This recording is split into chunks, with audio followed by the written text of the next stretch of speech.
Assalamualaikum warahmatullahi wabarakatuh. Waalaikumsalam warahmatullahi wabarakatuh. Keluarga besar FKUNINUS yang saya hormati, pada kesempatan ini di ruang akademik ini kita akan berbicara khusus tentang kuliah kerja nyata. Ada Pak Wahyu Sadia Gumelar dan Pak Imam Asofri. Beliau adalah Ketua dan Sekretaris Kuliah Kerja Nyata untuk tahun akademik 2019-2020 ya, Pak Wahyu. Pak Wahyu, kalau KKN yang sebelumnya kan juga hal biasa ya. Kami itu anak-anak kan senang ngumpul hampir semua prodi. Bahkan pernah satu universitas datang ke ketemu dengan masyarakat. Tapi gambaran KKN yang begitu kelihatannya zaman sekarang nggak ada nih, nggak ada COVID. Betul. Ya. KKN yang sekarang bagaimana bentuknya, Pak? KKN sekarang tentu saja sangat menyesuaikan dengan program pemerintah, terutama dalam mendampingi sekaligus melawan COVID-19, di mana mahasiswa tentu saja dituntut tidak hanya memberikan manfaat kepada masyarakat, tapi lebih dari itu adalah bagaimana kepedulian terhadap masyarakat, tentang bagaimana bahaya COVID-19 dan kemudian kita mengkampanyekan program itu. Jadi fokusnya sekarang KKN ini ke COVID ya? COVID. Ke sosialisasi penyembuhan masyarakat, pencegahan masyarakat. Dan juga pembuatan APD dan masalah kecil. Ini tentang peserta ini. Kan peserta mahasiswa kita ini ada yang di Bandung.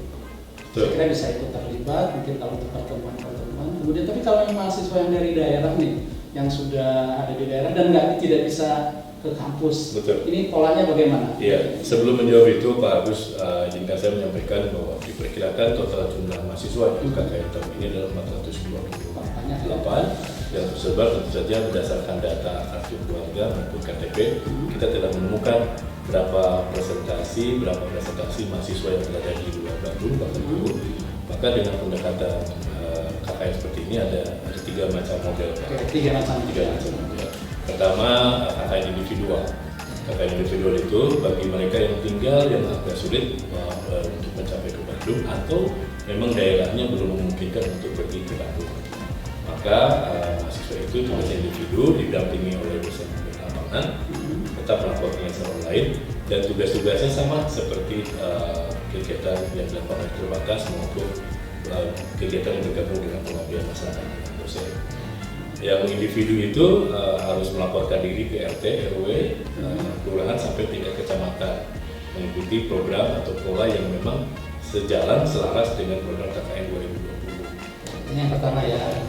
Program yang kedua? Yang kedua itu kelompok terbatas. Kelompok terbatas di mana mahasiswa kita berada di lingkungan Kota Bandung yang aksesnya lebih mudah ke kantor kecamatan Cibining Kidul sebagai posko utama. Jadi agak berbeda dengan tahun lalu, mahasiswa membuat posko tersendiri di desa masing-masing. Ini kita tidak memiliki posko. Ya, karena tidak boleh ada kerumunan itu satu. Nah, sehingga tetap itu diadakan penyusunan program dan sebagainya, fokusnya pada penanggulangan COVID atau mengikut membantu program pemerintah.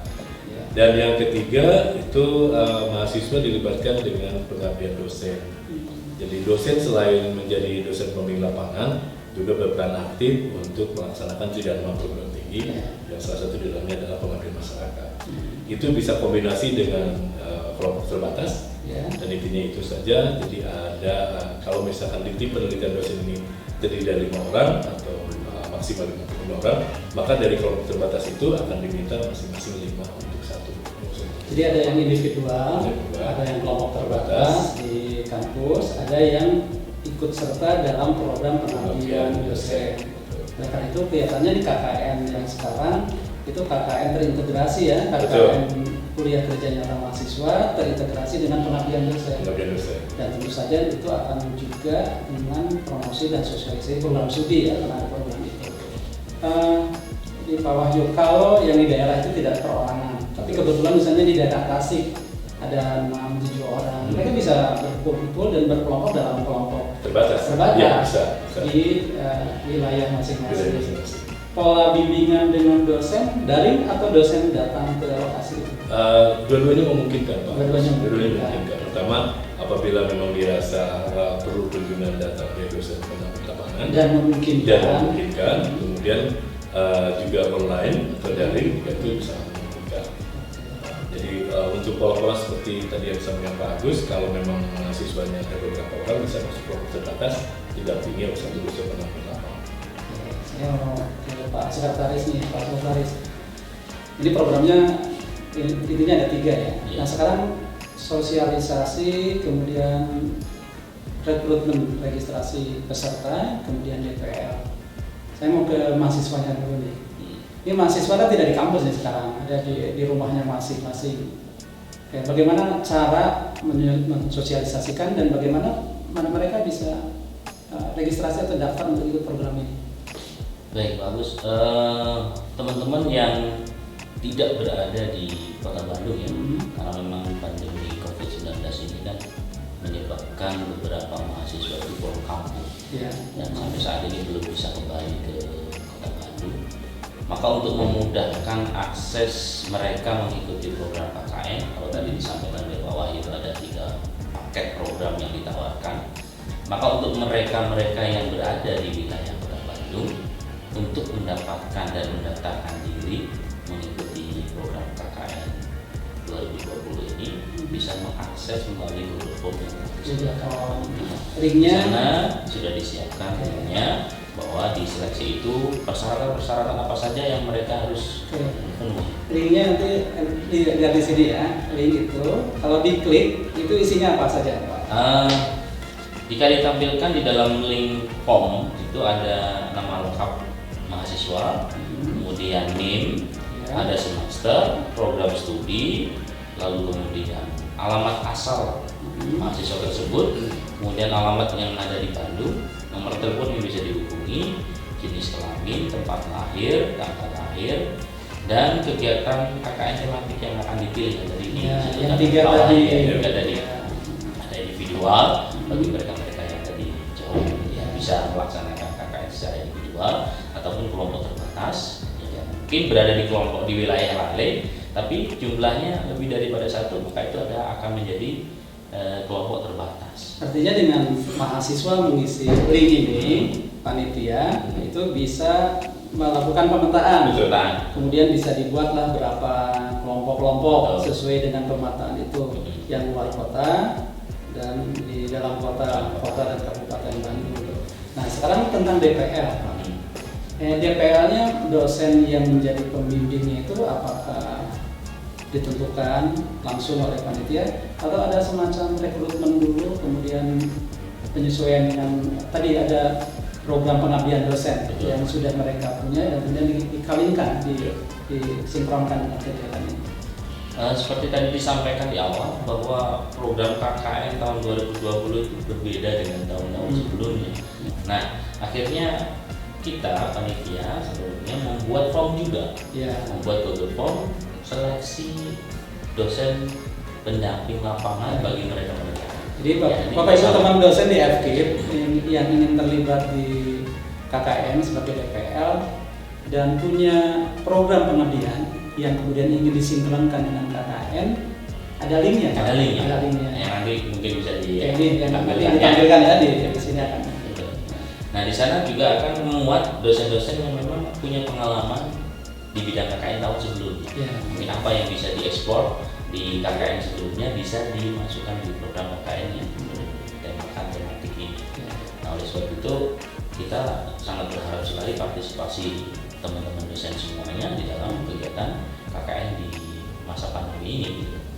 Jadi uniknya yang sekarang dengan yang dahulu itu, jadi kalau dosen punya program pengabdian itu saat tepat sekarang ya, karena ini mahasiswa juga memerlukan program. Betul. Nah programnya itu bisa bersama dan saya kira itu bagus, jadi pengabdian bersama dosen dan mahasiswa. Ya. Ada hal lain Pak, untuk ada syarat-syaratnya untuk jadi DPL itu?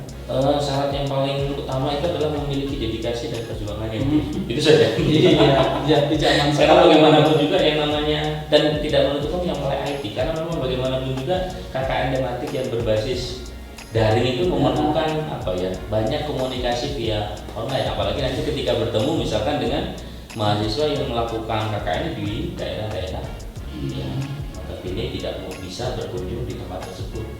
Dan saat ini ada beberapa program studi yang mahasiswa itu pulang kampung di Serang. Sekarang itu Maluku Tengah, Iya. Ambon. Jadi otomatis mereka besar kemungkinan ketika mendapatkan mahasiswa bimbingannya berada di tempat itu, otomatis pembinaannya dan pembimbingannya mau tidak mau melalui dari. Baik, Pak Wahyu, Pak Ketua, Siap. kembali ke pertanyaan pertama tentang program nih, Pak Wahyu. Jadi ada program individual, kemudian ada kelompok terbatas dan terbimbing dengan dosen. Ini yang individual. Bagaimana dengan mahasiswa Betul. yang sebenarnya dia tidak buat program khusus, tapi dia terlibat dalam program yang dilaksanakan oleh pemerintah daerah atau namanya gugus tugas COVID di daerahnya masing-masing. Apakah ada semacam pengakuan juga bahwa yang kegiatan seperti itu dikonversi sebagai sebuah kegiatan KKN? Betul. Itu bagaimana?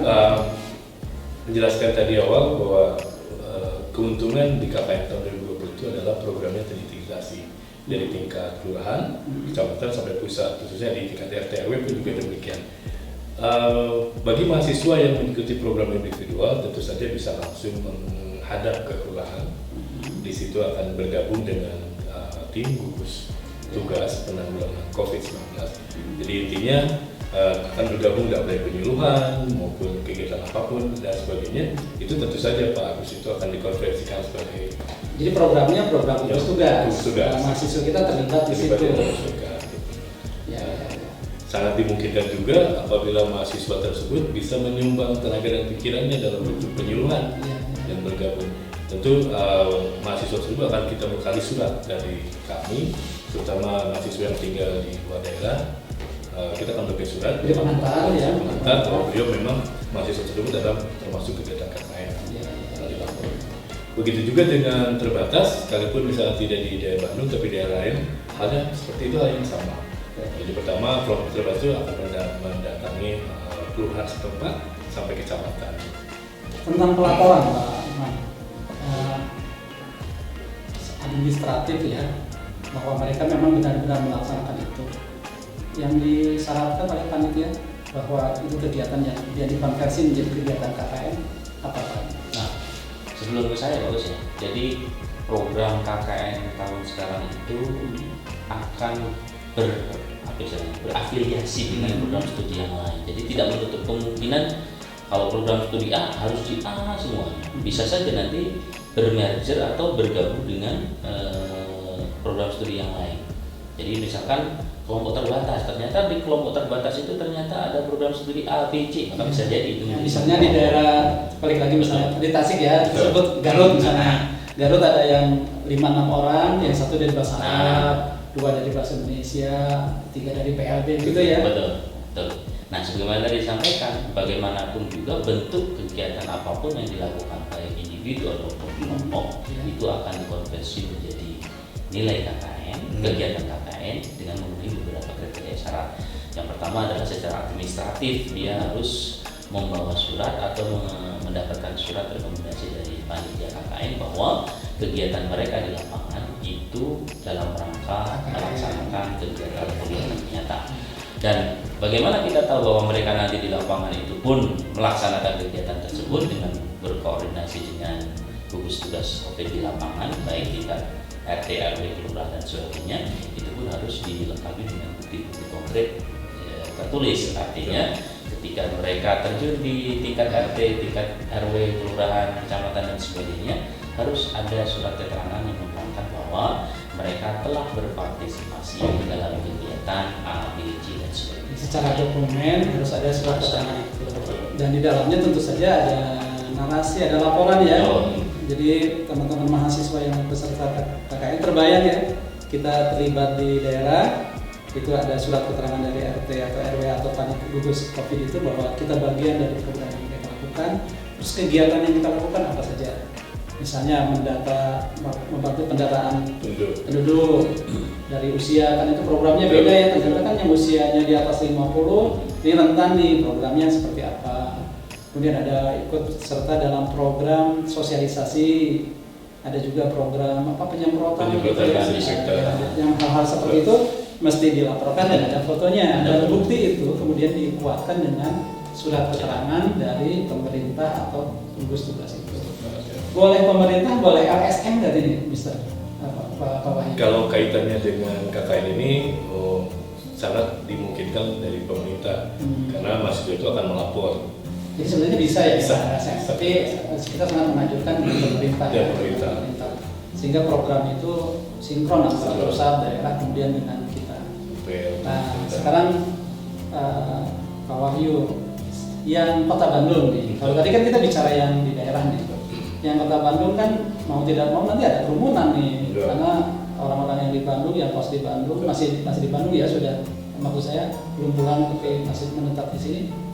Strategi gimana mengumpulkan? Kalau dulu kan kebayang ada posko, ada rumah yang kemudian disewa teman-teman KKN, ada spanduk, segala sesuatu, rapat, pertemuan, perancangan ada di situ. Sekarang modelnya begitu lagi nggak? Ya, agak berbeda Pak Agus. Alhamdulillah beberapa yang lalu kami bertemu dengan Pak Camat Cibenying Kidul, Pak Haris, sama Pak Raka kasih pemerintahan. Jadi posko kita tidak. Ini fotonya ya? Ya. Ini siapa? Ini Pak Camat ya? Pak Camat, ini Pak Haris dan ini sebelahnya ada Pak Raka. Jadi poskonya ada di kelurahan Pak, di kelurahan masing-masing. Mahasiswa datang dari rumah ke kelurahan, di situ akan disediakan tempat tidak banyak untuk mengikuti program-program kelurahan apa. Ketika kelurahan misalnya membutuhkan untuk turun ke lapangan, maka mahasiswa didampingi oleh petugas atau aparat dari kelurahan. Jadi posko itu ada posko utama ada di kecamatan. Posko utama di kecamatan, kemudian kecamatan ada beberapa. Ada 6 kelurahan. Nanti didistribusikan dan setiap kelurahan ada posko. Ada posko. Tapi posko ini jadi tempat bertemu ketika dibutuhkan pertemuan fisik. Lebih cenderung pada membantu kegiatan kelurahan. Jadi dari jam 8 sampai jam 3 sore. Setelah itu mahasiswa yang tinggal di Bandung kembali ke rumah masing-masing atau ke kosannya masing-masing. Jadi seperti kita pergi kuliah ya, sebenarnya biasanya pergi ke kampus, ini dari kampusnya lalu ke kelurahan. Program yang jadi prioritas di kecamatan ini, Bapak sudah siapa? Sangat beruntung sekali karena di Kecamatan Cibenying Kidul itu ada forum kecamatan sehat. Jadi forum kecamatan itu dibentuk oleh para tokoh masyarakat, para pengurus RW dan RT, juga yang aktivis di kesehatan dan sebagainya.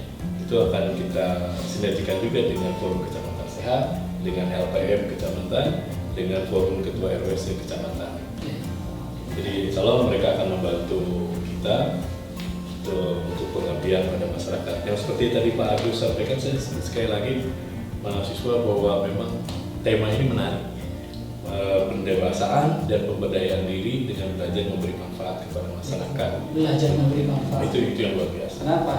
Dalilnya apa itu? Hakikat manusia itu sebenarnya yang dikatakan manusia itu kalau sudah berikan manfaat ke yang lain ya.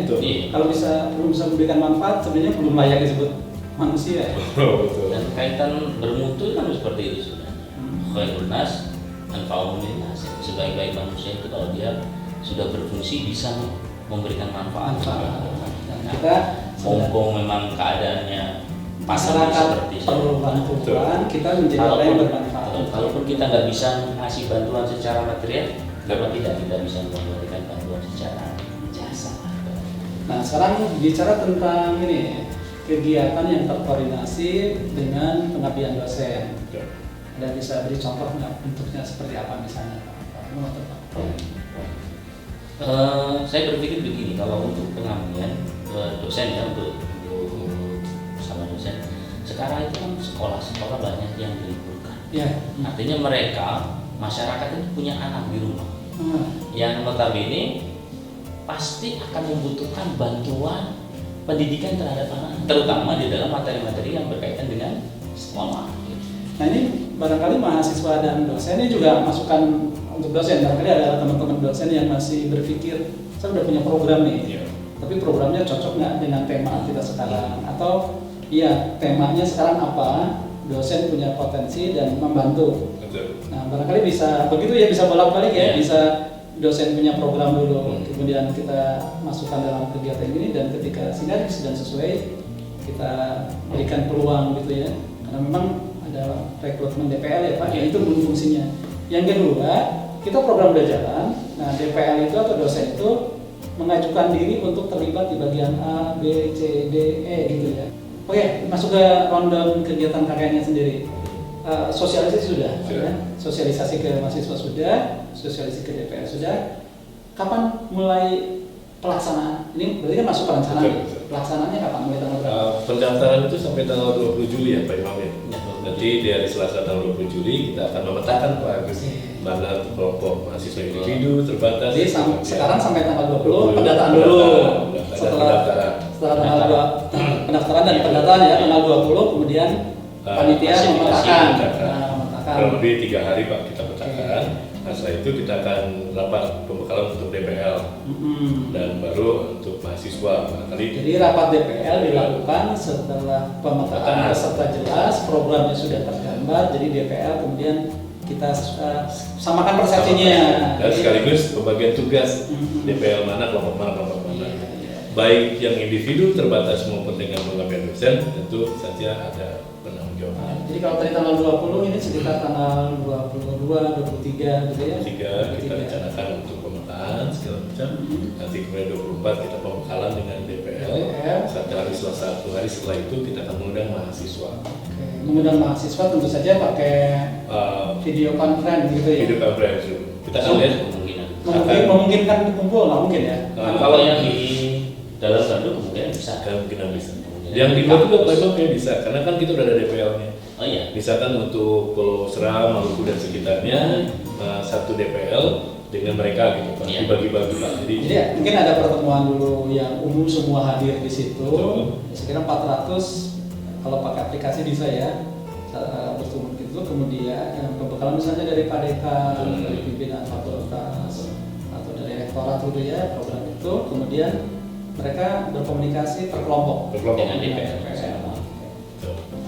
Itu sampai setelah itu ada komunikasi, ada datang ke tempat KKN. Betul. Tadi sesuai dengan bidangnya, ada yang individual, ada yang kelompokan yang di Kota Bandung nih. Tanggal berapa nih berkunjung ke kecamatan dan Sekaligus pembukaan mereka Pak, tanggal 3 Agustus.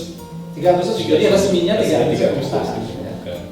Dia langsung Pak Camat bersedia untuk membuka juga mungkin karena kita mengundang Kesmampol, maka ada salah satu pejabat dari badan Kesmampol akan ada. Ya, baik.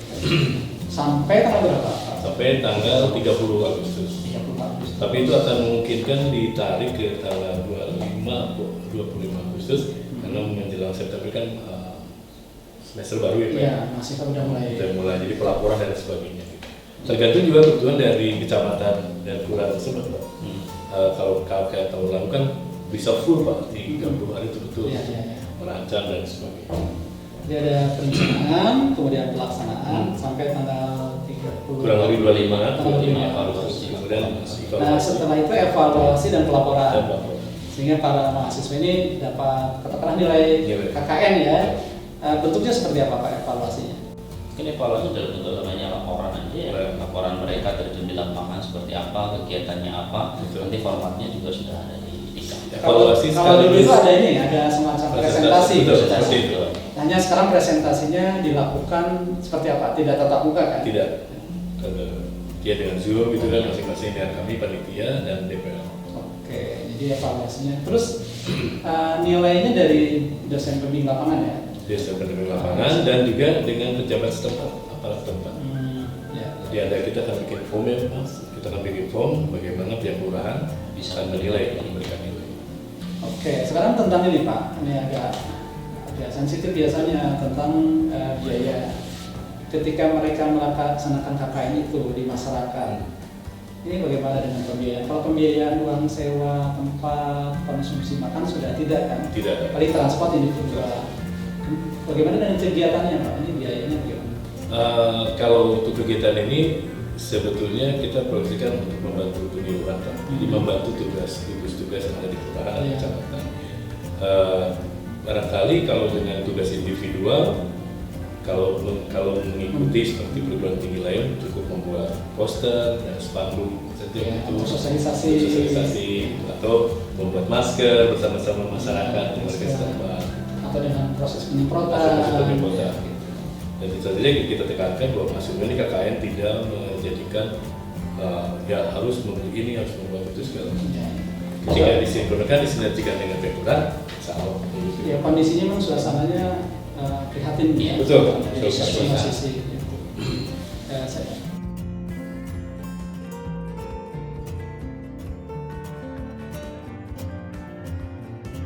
Mahasiswa yang ada pertanyaan nanti ke siapa nih ada ada kontak person yang bisa betul, di pamflet ataupun di Google Form sendiri itu kalau nggak salah sudah disediakan kontak person kemana yang membutuhkan informasi lebih detail tentang pelaksanaan KKN. sebelum ada DPL ya. Ya, sebelumnya. Setelah ada DPL komunikasi intensifnya dengan DPL. Ya, DPL, betul. Kemudian nanti di pelaporan juga intinya dengan DPL, tapi jika diperlukan maka tetap Bisa ada ditambah. pesan dari panitia.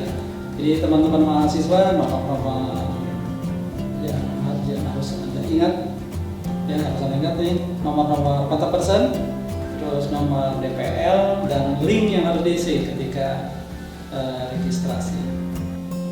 Terima kasih Pak Sama-sama. Ketua dan Sekretaris Terima KKN kasih. 2019-2020 dengan tema apa tadi Mr. Lee? Pendewasaan dan pemberdayaan diri dengan belajar memberi manfaat kepada masyarakat berdasarkan nilai-nilai Islami secara mandiri dan mampu. Belajar memberi manfaat, belajar menjadi manusia yang sukses. Oke, itu saja yang bisa kita sampaikan dalam ruang akademik kali ini. Mohon maaf jika ada yang kurang berkenan. Assalamualaikum warahmatullahi wabarakatuh. Waalaikumsalam.